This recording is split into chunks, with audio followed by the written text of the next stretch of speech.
Hey everyone, welcome back to our final portion of our series on Python backend development. We are now creating a little mini web app. I'm going to be doing my example in HTML and JavaScript so you can get a sense of how to use this on your own website or web app.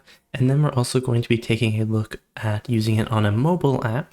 So I'm going to be using SwiftUI in Xcode, but again, the principles are going to be very global and apply to most coding languages or frameworks. Last episode, we put our API on a live web server. We were able to access it. We even added a little API token. So in this section, we're going to build a simple front-end HTML and JavaScript that talks directly to our Flask API. It's not going to be any crazy setup or frameworks, although we will be installing one more thing in Python, but basically we're just going to be having a browser and our deployed API. So before we get started in HTML, oh my goodness, high school me is like, wow, we're still using HTML, that's crazy.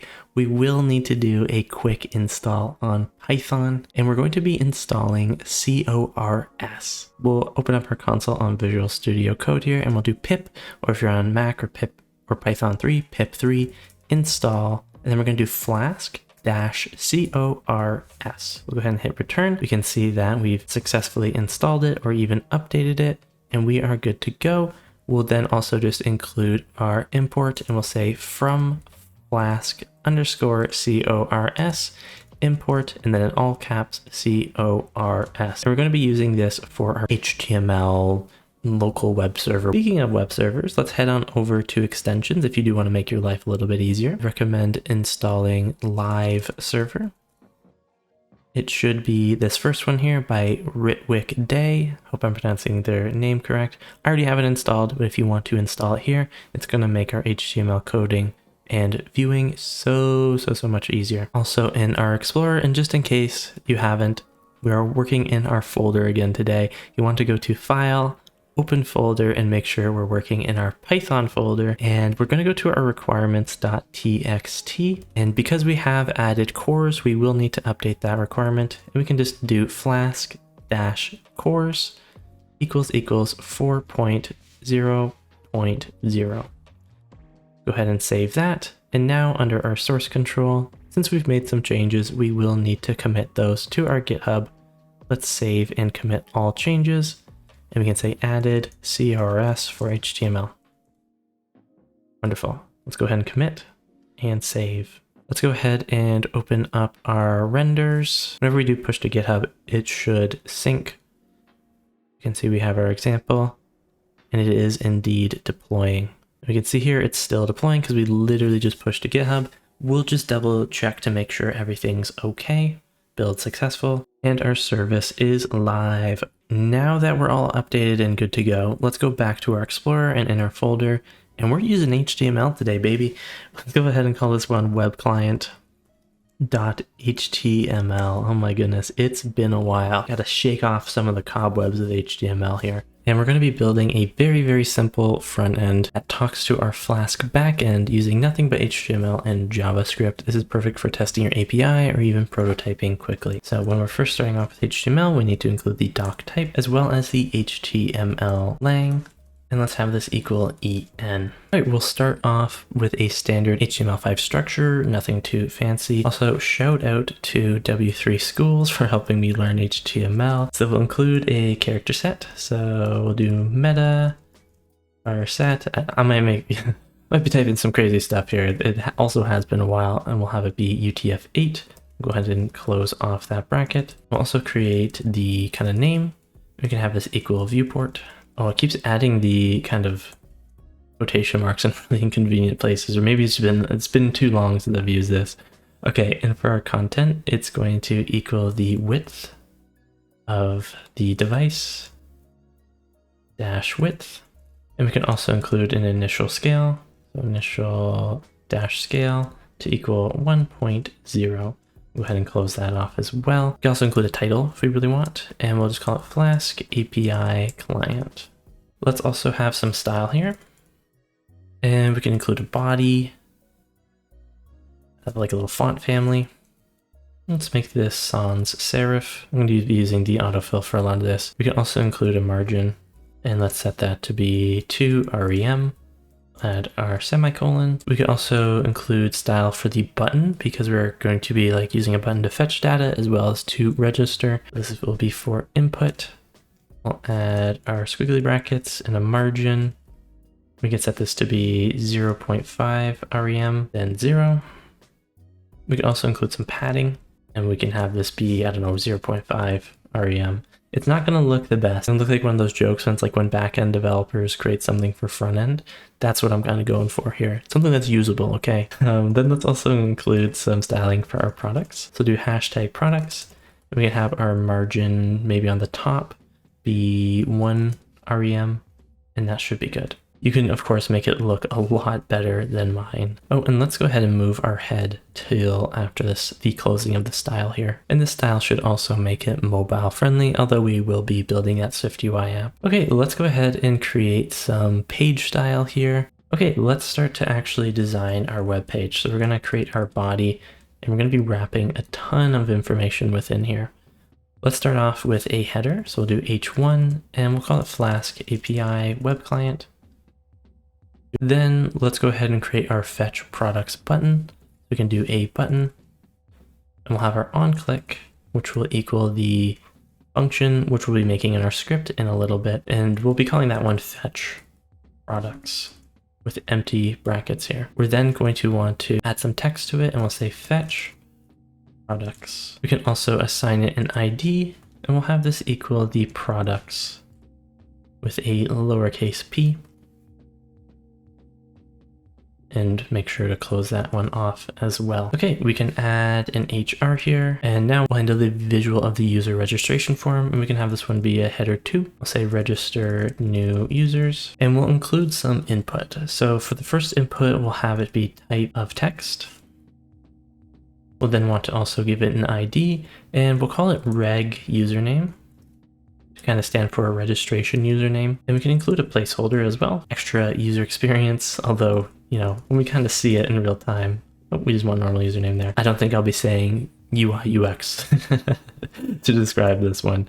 Anyways, we'll go ahead and close it off. And then we can also include a little bit of a break here, separate the two different inputs. I'd also suggest just copy and pasting this, and we'll just change the parameters. So instead of text, we'll make it password. So it's kind of hidden with those little asterisks or bullet points. And instead of reg username, we'll do reg password. And for the placeholder, you can also just include password here. Okay, let's go ahead and have a button that we can use to submit and register the user. So button on click, and this will be the register user function, which we haven't created yet. We'll basically say, hey, register as the text, and then close off that button. We can also assign an ID here. We'll have this one equal register message, and then we'll close off that div. Okay, if we really want to, we can save our HTML file, and you can either open it in your browser or you can open it with live server here. And we can see, wow, look at that front end development here. So we have our button, we have a register new user. It looks beautiful. Definitely add some CSS or style to this if you're using this in a real web app. Again, it's like the meme. So now we need to add some functionality. So we're going to create a script here. Make sure you have the opening and closing, and this is where we're going to be handling all of our JavaScript logic. So let's first establish a base URL. So we'll do a constant called base underscore URL, and let's have this equal a string value. And what we want to paste in here is if we go to our actual render, we're going to copy the URL for our live API. Hop back on over into Visual Studio Code, make sure it's in there. And after the quotation marks, we're going to be adding our semicolon. Let's now make a function. Cool, in JavaScript, you just put function, and we'll call it fetch products with the empty parameters. We're then going to add our brace, and we can have our document dot get element by ID, and we're going to look for our products ID here, and we can have a dot inner text, and we can have it equal loading. ... So people know that the information's on the way. Again, we're using the free API, so it actually might take a while. Then we're going to fetch from our base URL. So what we're going to do is we're going to use the, I think it's called the back dot. Oh, I don't remember what it's called. It's called backtick. There we go, backtick. Okay. Google always saving my butt. And we're going to then look for our $, and then within the squiggly braces, the base underscore URL. It's been too long since I've worked in all these other programming languages. And then we're going to be looking for specifically the /products. We'll add our back dot again. We'll then add the dot then, and we're going to look for the res, and we're going to create a little arrow with the equal sign and greater than symbol.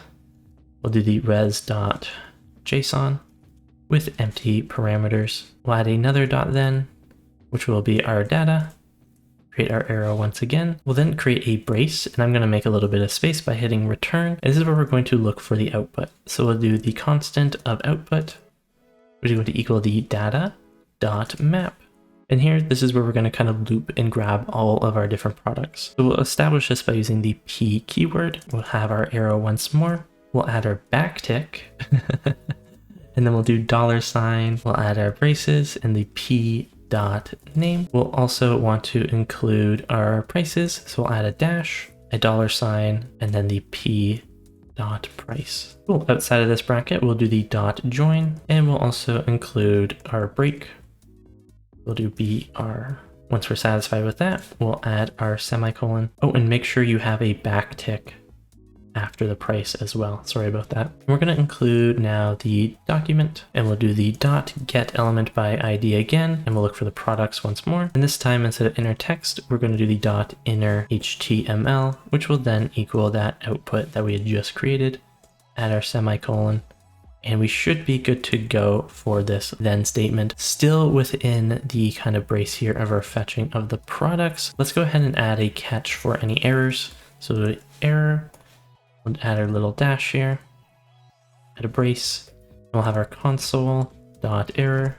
We can say, failed to fetch products, and then we'll go ahead and also have that error, semicolon, when we're done with that. And then our document, let's go ahead and grab our loading, and we'll paste it down here, but instead of loading, we'll say error loading products, and then add our semicolon at the end. Okay, so this is basically our function that's going to send the GET request to products, parse the JSON, and then output a list of products dynamically. If something goes wrong, we'll then throw and show the error. Oh, and I just have a quick error. We just want to make sure that break is within those brackets here. Let's also handle a function for registering a new user. If you also want to take a quick moment to test, feel free to do so. I'll just do it at the end. And we'll call this one register user, empty parameters, and let's go ahead and add our brace. So let's go ahead and establish the username, and we'll keep it in all lowercase, which will equal the document dot get element by ID. And this time it's going to be that reg username that we established before. And then outside the brackets, we're going to do the dot value and add our semicolon. We can also work smarter, not harder. Go ahead and copy and paste. And instead of username, we'll do password. And then instead of reg username, reg password. I believe we started with a capital P. Let's double check. Yep, we did. Let's go ahead and create a fetch that's going to allow us to post to that URL. So we're going to use our backtick again. I'm going to love saying that. Our $, our squiggly braces, and we'll access our base URL just like we did before, /register. We're registering that new user. Then add our backtick, comma, and then let's go ahead and add a brace, create a little bit of space. And we're going to want to include the method, which is going to be in all caps post. We'll then add a comma, and we'll also include our headers, add a brace. And this is where we're going to include the content type, and that's going to be our application /JSON. Okay, after the brace here, we're going to go ahead and add a comma, and we'll include our body, which is going to be essentially posting in a JSON the username and the password. Remember, we were doing on Postman or even curl. We were kind of putting everything in JSON format. So we can use the body JSON.stringify, which sounds so cool. Let's go ahead and stringify. We'll add a bracket, we'll add a brace, and we're going to pass through the username and the password. Don't mess with me, I'll stringify you. Okay, we should be good to go. Still within this brace and function of register user, we'll add our dot then, and we're going to have our response or our res here. We're going to go ahead and throw the res.json with the empty brackets. We'll add another then, and our response. We'll add our arrow, then add our brace, just like we've done before. We'll have our document dot get element by ID, and we'll call it the register message. And we'll have the dot inner text equal the response dot message, and we can use our double straight lines here for or our response dot error. Add our semicolon there. Okay, and we can go ahead and head out of this then bracket.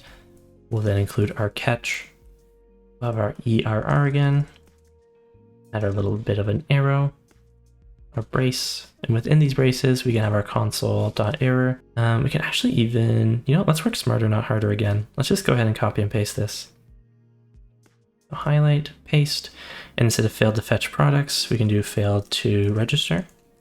And then the get element by ID will be our register message. And then the text, we can have this say registration error. Okay, so this function essentially collects the form inputs, sends a post request to the register endpoint, and shows a success or error message. This mirrors exactly what our app would do, but in a very simple test page. Let's go ahead and save our project. You can either, again, open it with the web server or the HTML file. Let's go ahead and fetch the products. And we can see that it is loading. Now it might take a while because we are on the free version, so I might just kind of skip ahead in time. Oh, I'm awake. Okay, we can see we have our different items here. Now, just as a note, you can kind of warm up the API response call ahead of time by sending a postman request if you want. Let's also do our username, so do Bob the Builder, password, just press random keys. Let's go ahead and register. Hopefully this one's faster. Okay, I think it says warmed up. It was ready to go this time. User Bob the Builder registered successfully. Wonderful. So this is our very, very basic HTML front end. I'll also be posting this on my GitHub pages if you want to try it for yourself. You'll just need to make sure that, I'll just even include it here. Your API link goes here, and then you should be good to go. Let's go ahead and take a look at adding it to an application. In this case, we'll use SwiftUI. Okay, on Xcode, I am going to be starting fresh from a new project, but you can, of course, add it to an existing one if you have it ready to go. And I'm just going to call this one Python Backend Example.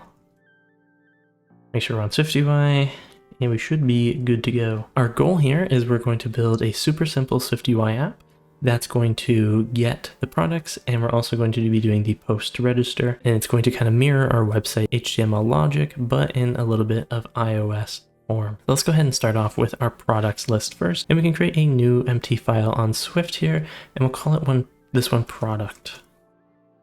It will structure out our product here, so capital P product, and we'll have it conform to the identifiable, and we'll also make it codable.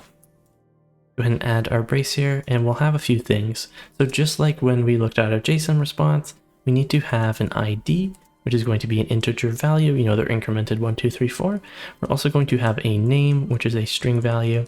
And then we're also going to have a price, which is actually a double value, like $10.99, etc., etc. Let's then create a view model. So we're kind of following the MVVM style here in order to kind of handle the application building. So we'll create a new empty file, and we'll call this one ProductViewModel. Go ahead and import foundation at the very top. We'll create a class called ProductViewModel. Man, I tell you, coming from HTML back to Swift, it just feels good. We'll make an observable object, we'll add our brace, and we're going to create 3 published variables, which is why we're doing the observable object. So the first published variable will be our products, which is going to be a list. So we're going to add a square bracket of product, and then we'll have it equal an empty array for now. We'll add another @published var, which will be the is loading. And we can have this be set to false by default. And finally, we'll have a published variable for an error message, which is going to be a string optional value. Let's go ahead and create a private let for our base URL, which is going to equal that render URL. So let's go ahead and grab that and copy and paste it back to Xcode, paste. All right, let's then create a function to actually fetch the products. Again, we're kind of following very similarly a pattern of what we did in the JavaScript. So our first thing is our isLoading is going to be set to true, right? We're fetching those different products. Then we're going to want our error message, and we're going to have this equal nil. We'll then create a guardlet here. Because we are using a URL, it's a good idea to do a guardlet. And we're going to call it URL, and we'll have it equal a URL. We'll pass through the string, which is just going to be that string with our interpolation of base URL. And then we're going to also make sure we're looking at the products all within one string. Outside of this bracket, we'll include our else. We're using a guardlet after all. And let's go ahead and include an error message, which will equal invalid URL. And we can have our isLoading be set to false. It would be no longer loading. And then we can go ahead and return. Okay, let's go ahead and now establish a URL session. So URL session dot shared. We're going to be doing the data task, and we're going to include the with. And this is where we're going to have our URL. We'll then go ahead and add another brace. And from here, we can look at different things. We'll be looking at data. We'll be looking at response. And we'll also be looking at the error in. So we'll start off with a dispatch queue. .main.async, add a brace here. I'm going to add some code. So we'll look at the self.isLoading, and we'll set this to equal false. We'll then create an if let for our error to equal the error, add a brace, and we can have the self.error message equal the error.localized description, and then we can return. Outside of this brace, but still within our dispatch queue, we're going to create another guardlet, which is going to be for our data, which is going to equal the data else. And then we can kind of return a message. So it's like, hey, our data is just going to be that data. If we don't find the data, it doesn't exist, something happens along the way, we'll just throw an error message, which will equal the no data returned. We'll also return out of that. And still within the braces of this function, we're going to include a do, which is going to be our self.products equal try. And we'll use our JSON decoder because we're using JSON after all. And we'll have this be dot decode. And we'll look within the brackets, and then the square brackets, it's a list after all, for the product dot self. And we can look at that from the data that we've been receiving, or hopefully received, right? After the do, we'll add our catch and our brace, and we can have the self.error message equal failed to decode, and we can also interpolate that error.localized description. We are handling all of the cases here. Finally, at the end of the URL session, we will then add a dot resume with empty brackets. Oh, and make sure you have a space after the equals, or we'll get mad at you. Okay, so essentially we're handling the loading of the products, the data, the error messages, the loading, the URL, everything's kind of being handled here within our product view model. Let's go ahead and hop on over to our content view. If you want to have a specific maybe products list view instead, feel free to do so. Since we're using that view model, we can create an @state object, and this is going to be a private var of the view model. And let's have this equal our product view model with the empty brackets. So we're referencing that class. For our kind of default here, let's go ahead and axe the VStack. And instead we'll have a navigation view. Add our brace.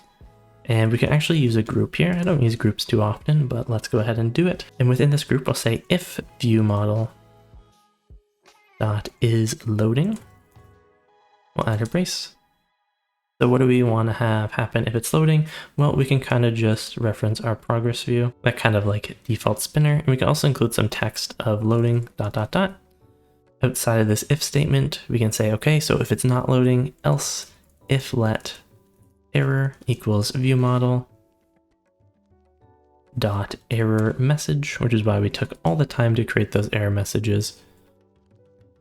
And we can include that text to be displayed. So we can do our error, and then we'll interpolate our / that error value. And let's also stylize it a little bit. And we can make it color.red. And if it's going to be a long error, let's also have the multi-line text alignment and put it to center. And just for fun, add some padding. Okay, outside of this brace, we can add an else statement to then have a list, which will hold all of the viewModel.products.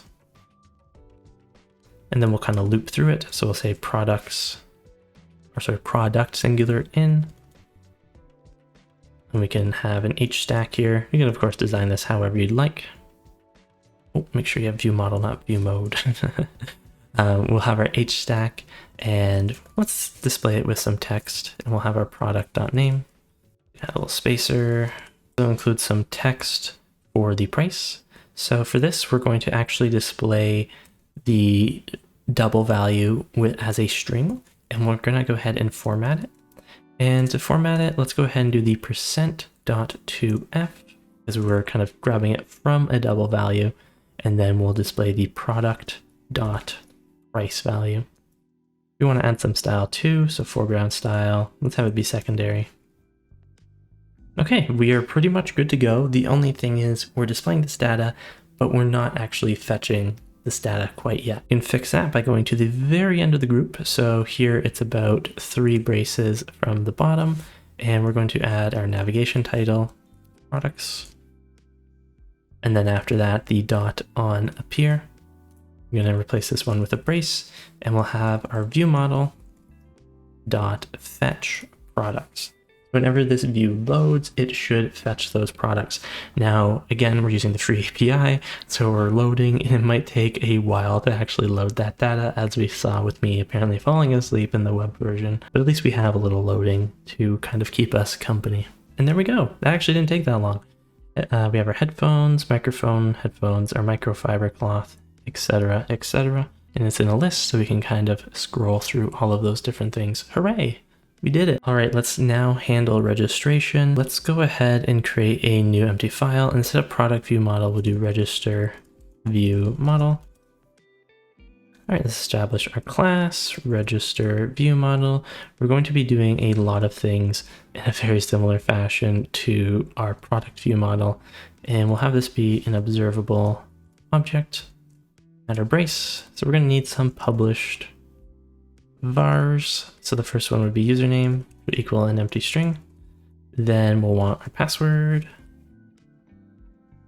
Password equals empty string. All 4 of these are going to be published, by the way. We'll have a message, which we can have an empty string. And then finally, just like we had before, our variable of is loading, which will be set to false by default. Okay, we'll add a private let of base URL, and actually let's save some time. Let's grab it from our product. There we go. We also forgot to import foundation. Thank you, errors, for letting me know about that. It was really letting me know. It's like, you cannot ignore that. Okay, let's create this function called registerUser. Nothing within those brackets. Let's go ahead and add our brace. We'll do a guard let again, because we're using the URL, which will equal the URL of a string, which is going to be the interpolated base URL / register. Include our else, then add a brace. So what happens otherwise? Well, we can throw back a message, which will just be a invalid URL, and then we can go ahead and return. Outside of that brace, but still within our function, we're going to go ahead and create a body, and this is going to be an array of string and string. And this is going to equal an array, and we want to have our username, which will be that username value, comma. We want the password, which will also then be that password value. Let's then deal with the JSON data. So we'll do our guard let JSON data, which will equal the try ? JSON serialization. We're not doing our decoder. And then we're going to reference the .data with JSON object, and we're going to be throwing in that body. We'll then do our else statement, add a brace. This is where we're going to have our message, which will be failed to encode request body. and then we can return. Oops, make sure you spell return right though. All right, still within our function here, we're going to create a variable for our request, which will be the URL request. And that URL is just going to be the URL we've already established. And we'll have our request.http method here. And this is going to equal, in all caps, post. And then we'll have our request.http body equal the JSON data. So essentially we're taking the username and password, we're JSONifying it in a way, right? Putting it into JSON format. Then we're sending that JSON data through. Then we have our request.addValue, which is going to be the application /JSON. And then the for HTTP header field will be that content type. Kind of cool to see those concepts kind of coming around even in Swift. So our isLoading is then going to equal true. And then our message is going to equal nil. Oh, just as a note, this application JSON also does need to be a string value. You know what? Let's actually go to our message, and instead of a empty string, let's actually just conform this like we did last time to an optional string value. This way we can have our message just be nil. That might make a little bit more sense. Okay, we're almost done. Let's go ahead and do our URL session .shared.data task with, and for this one, it's going to be the request. We'll have our data, our response, and our error in. For this, we'll have a dispatch queue .main.async, our good friend. Oh, we don't want that autofill. Instead, we want the braces. So let's go ahead and reference the self.isLoading, and let's head and set this to be false. We'll then have our if let error equals error. Brace, what do we want our error to say? Well, it's going to be self.message, and we can update this to be error. And then we can interpolate the error.localized description. Then go ahead and return. Then have a guardlet for our data, which will equal the data. Else, we'll have our message. Then return with the, I think we had like no data or no thing. Yeah, no data returned. Go ahead and return after that. And then finally, let's go ahead and handle the kind of response dictionary from the registration. So if let response dict equals try question mark JSON, and we'll do our serialization again, .json object with, that is going to be with the data. We'll do as question mark. Then we're going to want a string, string, add our brace. Then we'll have our message update to say response dictionary, then within the square brackets, the message. And then we can use our double question mark to kind of handle anything else, which is going to be that response dictionary, message of error. And then we can use our question marks again. If something's really funky, we'll do the unknown, but hopefully we don't get anything that funky. Otherwise, we'll create an else statement, and we'll have the self.message equal the invalid response format. We're doing all of this error handling. This way we're absolute pros, and we can kind of diagnose if anything goes wrong. We'll then add the .resume with the empty brackets, and we should be good to go for our view model. Holy smokes, we have written so much code here. All right, let's make another SwiftUI view. So we'll do new file from template, SwiftUI view, and let's call this one RegisterView. You can choose to navigate to this in your real app. Otherwise, I'm going to go to our app file here, and I'm going to update it to the RegisterView. Okay, let's create that state object of the private var, which will be the view model, which will equal our registration view model. The empty brackets, we're referencing that class. Let's go ahead and also make this one a navigation view. We're good to go for the future. We can have it be a form this time, maybe, because we are registering. And let's add a section. Add a little bit of header text that says, create account. Within this section, we'll include a text field, which will have a placeholder of username. And then we can have the text, which is going to reference the binding of our view model .username. And let's also turn off auto correction and our auto capitalization to be none. Then we can add a secure field here, and this will be for our password, and this will be the binding of the view model dot password. Oh, make sure it's binding, of course. Okay, let's add another section really quickly for our button. We should need to actually add a title for this one. It should be pretty self-explanatory. So we'll add our button, and from here we'll include an action, and that action is going to be for our view model dot register user function. We can then add a brace here within our button, so after the kind of brace and the bracket, and we can say if view model dot is loading, then we can go ahead and show a progress view. And if we want to include that, kind of loading again, we can. And we can have an else for the otherwise. We can have some text here that says register.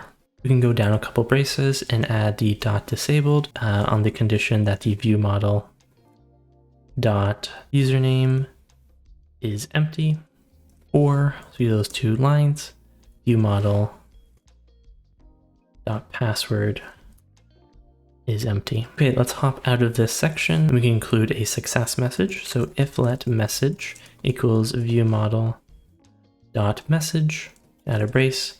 We'll add one more section, and we can say text with the message through, and scroll up a little bit, and we should be pretty much good to go. Okay, we can see our username and our account. Let's go to the end of our form, or 3 braces above where we need to be, and we'll add our navigation title, and we can call this one register. Okay, let's go ahead and try this out. So we'll add our username. I'll do, I don't know, horse. Password, I'm just going to make gibberish, and we can see now that once we have the information, our register kind of lights up. Let's press the button. We can see it's loading. Fingers crossed it works. User registered successfully. Woo, we have done it.